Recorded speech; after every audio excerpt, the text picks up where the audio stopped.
Hey guys, what's up? Murder here, welcome back. And this video will be my live reaction to the official opening of RWBY Volume 3. If you guys also want to know, I did a live reaction and analysis video for the official trailer that I can leave in the description, or you can just find it on my channel. But, and it also explains this whole getup that I have going on here. But anyways, I hope you guys enjoy. Really looking forward to this. This is the last push that I need for RWBY Volume 3 before I start with the first world of Remnant and then going into the episodes. I hope you guys enjoy that as well. But without further ado, just going to move this to the side for reasons. And enjoy. We'll be starting in 3, 2, 1, now. Alright, you got the Rooster Teeth logo here. Oh my goodness gracious, this is the opening. Oh, the destroyed moon. The single petal. Monty, that's so perfect right there. Oh my god, the Williams.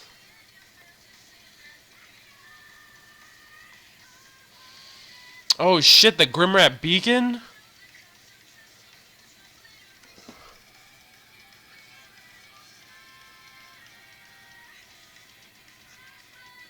Holy shit, the whole freaking army. Oh, Blake and Adam!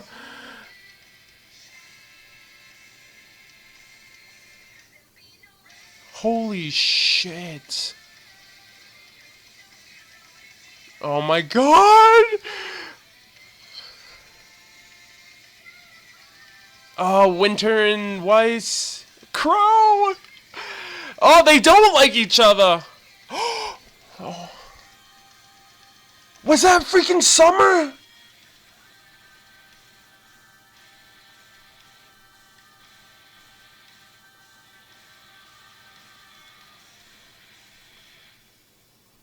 Holy shit, dude!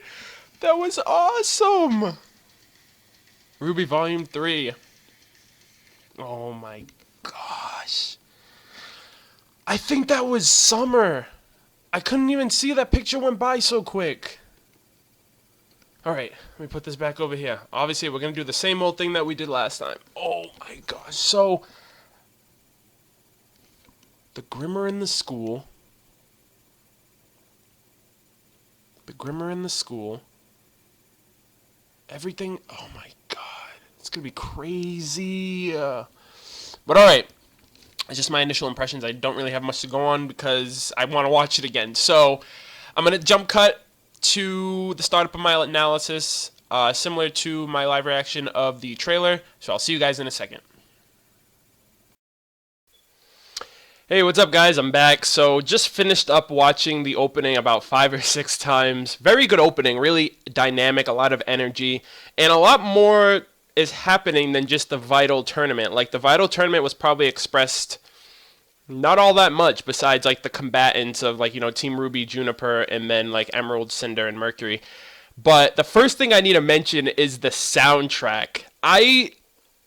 That's, like, one thing that I'm always interested in when it comes to RWBY, especially after Volume 1, it's in Volume 2, but it kind of, like, I almost kind of forgot about the fact that every volume ushers a new soundtrack. I have both soundtracks already, and they're phenomenal, amazing, and I really like this opening. Like, I can't wait to see.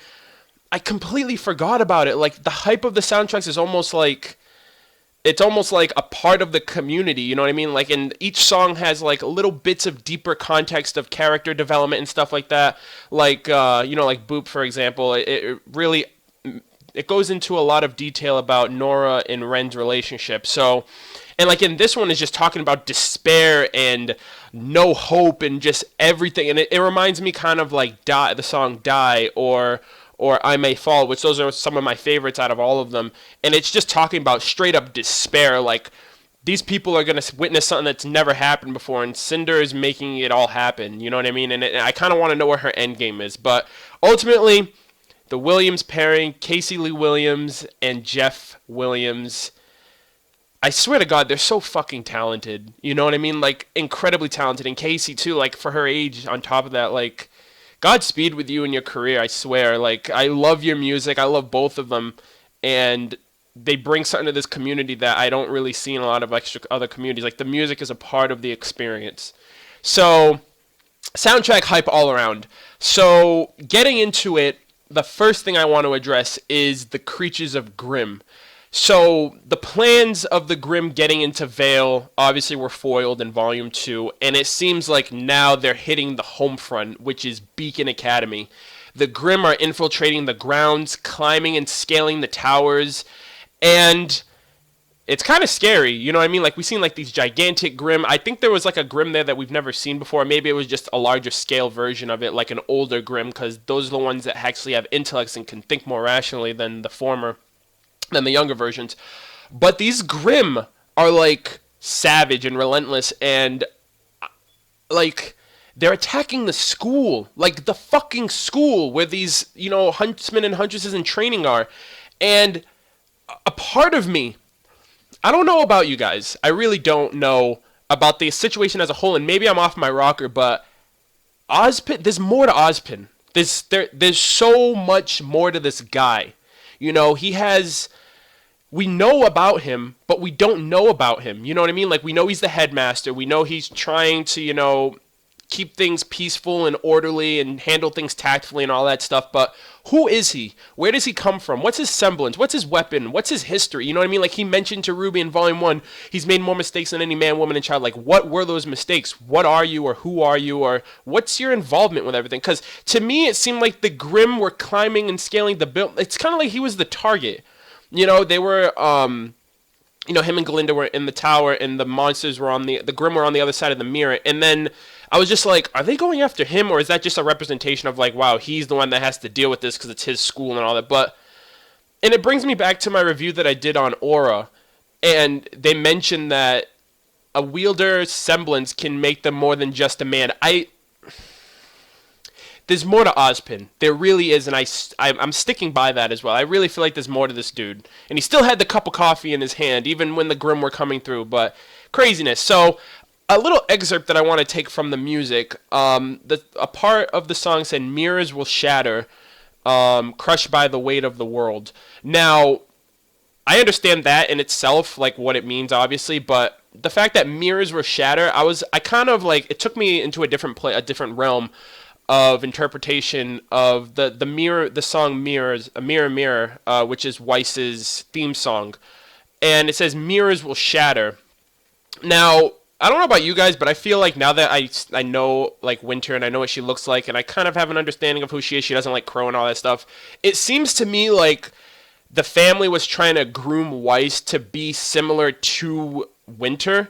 And another thing that I forgot to mention in the official trailer analysis, Winter uses conventional rapiers. Like, she doesn't have a dust action rapier like Weiss does. So it seems like they look the same. They have the same kind of attire, like the dress, like the combat skirt or the combat, like, garment that Winter has. You know, they both seem like they use ice. Obviously they have, like, the whole ice attire going on, and they both use a rapier. So it seems like, obviously, Winter's the older version, so they wanted to try to bring Weiss up to be similar to Winter. And I kind of felt like that was, like, a reference to them, too, because mirrors, you know, like, they reflect off of one another, and it seems like Winter is, like, a more elegant and a more higher echelon reflection of Weiss, who has a lot more to learn. I don't know, I just took that as a reference. I was like, I wonder if mirrors will shatter. It's like, mirror, mirror, that's Weiss's jam. So I'm wondering if that has any context to Weiss and Winter themselves. You know what I mean? Mirror, mirror, you know what I mean? So, other than that, there's a fucking full-scale battle coming along. Like, a full-scale, not even like a war, like chaos and anarchy. And chaos and anarchy mean the same thing. But it's crazy, like, and it's way worse than Volume 2, because Volume 2 made it seem like that too, like the Grimm and, you know, everybody else was going to converge on, and I understand the city was the setting, but that didn't end up working, so now they're going to the schools, and they're going to the students who aren't really ready to handle this sort of situation. And they have combatants, and I don't know if these combatants are expressed in terms of the Vital Tournament or in terms of like when shit hits the fan, these are who's going up against who. You have Yang against Mercury, which is going to be a bad move. It's going to be a bad matchup because we already know that Yang is weak against kicking, like kickboxers, basically people who kick. That's why she got wrecked by Neo, and that's why she had kind of a problem against the Malachite twins in her trailer, because one of them was kicking and causing trouble. And Mercury has gun boots, like we saw what he did, how he fought when he went up against Pyrrha. So that battle is going to be kind of an issue. Blake and Adam, that's going to be completely dynamic. There's going to be a lot of emotion behind that because of their trailer and their history and the fact that he's her mentor and how she left him when she realized he was going down the wrong path. And that's just going to bring up a lot of emotion and a lot of hesitance when it comes to Blake in particular. So that's the one I'm looking forward to the most, especially to get a dynamic or get a feel for their relationship. Now, Weiss and Emerald, I think that was kind of shoehorned in. And then, obviously, RWBY and Cinder, because they already kind of have history going on. Volume 1, the first episode, and then Volume 2 at the CCT. So, and I feel like there's more to Cinder, too. You know what I mean? Obviously, we need a lot more context in terms of her overall plan. But that's kind of like where I was getting across. Like, okay, these are the people that are going to be going up against each other. Like, again, that could be in reference to the tournament. That could be who they're going up against in the tournament. Or, like I said, when things hit the fan, that's what the matchups are going to be like. Moving on from there, I mentioned this in the official trailer analysis that Crow and Winter were fighting. They had like a little skirmish going on around a group of people, and I was like, I wonder if they have history, or they just don't like each other, or they just got off on the wrong foot or something. It seems like they have history now from this, because it showed a little scene of Winter and Weiss, and then it showed Winter leave, and then it showed RWBY and Yang and Crow left, and then Crow and Winter met up with each other, and they were just grilling each other like, I fucking hate you. So I'm wondering, like, what is their beef? You know what I mean? And then that kind of escalated from there, and it got me thinking. From the official trailer and this opening, it seems like Winter's interacting more with Weiss than, up until this point. And it's kind of making me feel like, I don't know if Winter's trying to sabotage or anything, or if she has good intentions or whatever, but it seems to me like she's trying to separate Weiss from her group. I know that's hard to go, like I'm grasping at straws here, but that's what it seems like, because as of right, like Winter and Weiss were together in the last trailer, and they were again together in this one, and I feel like because Winter has a problem with Crow, that dynamic between them two is going to trickle down to where Winter's not going to respect Yang or RWBY based on the fact that Crow's their uncle. It's like, oh, Crow's your uncle? I can only imagine how you guys act or how you guys behave and stuff. So, I don't know, that's just some food for thought. That's basically, I don't know, it's kind of just off the top of my head. I don't really know where I'm going much with it. But the big reveal of this opening, and something that I'm pretty sure is teased and we're not going to get much explanation on it, was the team picture of Summer Rose, Taiyang Xiaolong, Crow Branwen, and Raven Branwen. And I don't really know how to spearhead this. This, again, kind of makes me feel like Summer isn't dead. And I kind of feel like I'm beating a dead horse, and I feel like if I'm wrong in the end, that's fine, but I still want to have my convictions and stick to them. And this is the reason why. And it's literally for this picture, not because of any other type of context, but let's just say that Summer Rose is dead. Summer Rose is a staple in this series. Summer Rose gives RWBY developmental context for why, maybe not even just why she wants to be a huntress. Maybe she wants to be a huntress because her mother was a huntress, and RWBY might be who she is because of her mother. You know what I mean? So even though she was young, you know what I mean? You don't forget small things like that. So it would make sense for why they needed to do this, give Summer more context than just a name or just a grave site. You know what I mean? But if she's dead and we need to get backstory on her, we need that. We need a backstory. And then this got me thinking, excluding the trailers, because obviously we already know the trailers themselves are backstories, but those are more in context with, those are more along the lines of trailers which grabbed an audience to get them excited for the series. They're trailers, you know what I mean? So, from Volume 1, Volume 2, World of Remnant segments, I've noticed that whenever backstories come into play, they're always animated. For example, Blake's backstory when she was talking to Sun about how she was in the White Fang, that was traditional animation. When Yang talked about like her mother, how she went looking for her mother, and that whole backstory, that was like sketch drawn. And then there's kind of a special effect animation when it comes to the World of Remnant segments, and those are backstories because Rooster Teeth has already mentioned that when it comes to creating a character model, it takes a lot of effort and a lot of time and energy. And they mentioned this when they made the alternate costumes for Team RWBY in Volume 2. They were like, yeah, we had to rescale these characters from the ground up with new it's not just like a palette swap or something like that. Like, they literally have to rebuild up the character with the new outfit. And I guess they ended up doing that again for Cinder, because she's got a new outfit from the trailer. But for Summer Rose to have, she has a concept idea. I mean, not a concept, like we know what she looks like in terms of like the picture. She has like, I think she has like silver hair maybe. She's got the white cloak. We see her eyes. She has silver eyes just like RWBY. She's got a pale complexion. We don't know what her outfit looks like because of the cloak. But that being there tells me that she's going to have a character model. And unless Rooster Teeth is going the route of, when it comes to Summer, when it comes to her backstory, if she's dead and you need to get the context of her character through backstories, unless they're doing this route where they're going to put in the extra legwork and build up her character model for backstories, I can understand that. But if they're not planning on doing that, then that doesn't make sense to give her a character model if she's dead and she's not going to be in the series like everybody else. You know what I mean? I understand, Tai Yang is in here, and we're probably going to see him soon. We already know about Raven and Crow. They've already been expressed. But for Summer, I felt like that was just like another bullet point of why she can't be dead. You know what I mean? Like, I don't know.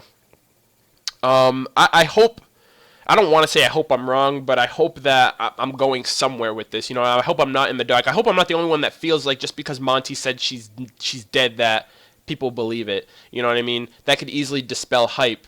But yeah, so, I mean, Crow and Summer and Tai Yang are together, and they're in the picture, and everyone, all of them, is just fucking awesome.